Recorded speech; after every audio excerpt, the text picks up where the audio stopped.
leg kick celebrations on the sideline by her. She's just like that as a teammate. Really one of the more competitive players that I got to play with as a freshman. She played a lot of minutes, and you got to be pretty competitive and thick-skinned to do that, and she's both of those things. And she's got a really good sense of humor when she's not competing. And I'm sure coming back to Iowa has kind of been a full circle moment for you, but then obviously in this tournament too, just the Iowa connections that are going on, does it just feel like the world is getting smaller and smaller? Or? Yeah, Iowa is amazing. I mean, me and my husband had a great experience there, playing there in our 4 years, and then I was just telling Duaz yesterday, I was like, this is so crazy to think about, like sitting on the sideline, our kids are in the gym shooting, and I just feel really fortunate that Jan asked me to come back. Mm-hmm. You guys are a few years apart, obviously. You wouldn't have matched up with Jenny in high school at any point, I would imagine? I don't think, I'm trying to remember. She definitely played my sister. I'm trying to remember if we played Dowling. I think we played Dowling in the state championship game my junior year. Okay. And I think that she was not yet. Okay. I have to, you're like asking for cobwebs here, but we lost to Dowling in that game. I don't think she was playing yet. I think she was in 8th grade then. But I played, my senior year was her freshman year at Iowa. Gotcha.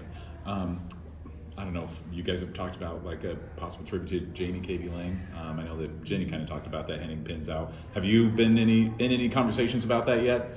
I have talked to Jenny about it. Okay. Yeah. Can you just talk a little bit about the importance of showing that tribute to her tomorrow and how much it means to, especially both of you two? Yeah. Jamie is... Jamie Cavey was amazing as a person, obviously a player too, but as a mom and a friend, and she was just like, she was the real deal as a person, and it's just horrible. Cancer is so horrible, and it's also awesome because it brings people together. I've talked to Jenny several times. Some of my other teammates that were close with Jamie, I talked to Jamie a lot about her battle, and so I just think it's really cool that Jenny thought about doing that in this moment when a lot of other things seem to matter more.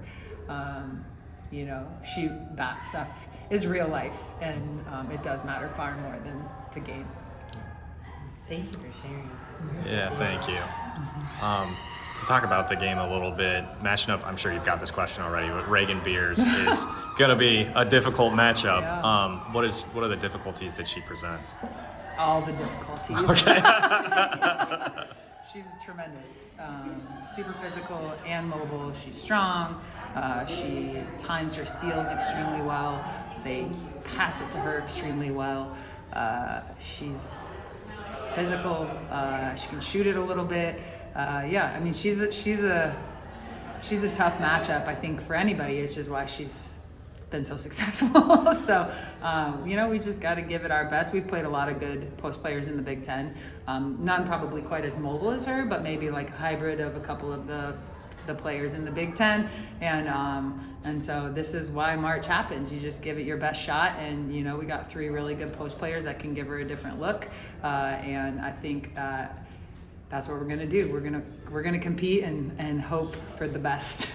Given those different looks, is the plan to try to maybe frustrate her a little bit, or I guess what have you ever seen her frustrated? I don't think she gets frustrated. Okay.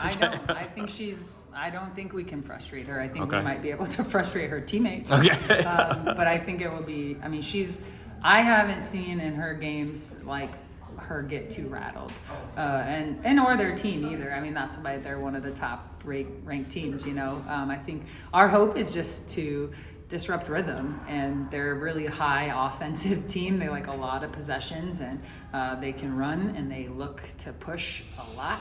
And so I don't know that there's slowing them down. I think there's disrupting, and I think that's what we're going to try to do.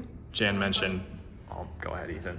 I was just going to ask what, if anything, was like the eureka moment for Ava, or what has allowed her, in addition to all the extra work she's put in recently that she mentioned yesterday, that's allowed her to kind of explode in the postseason?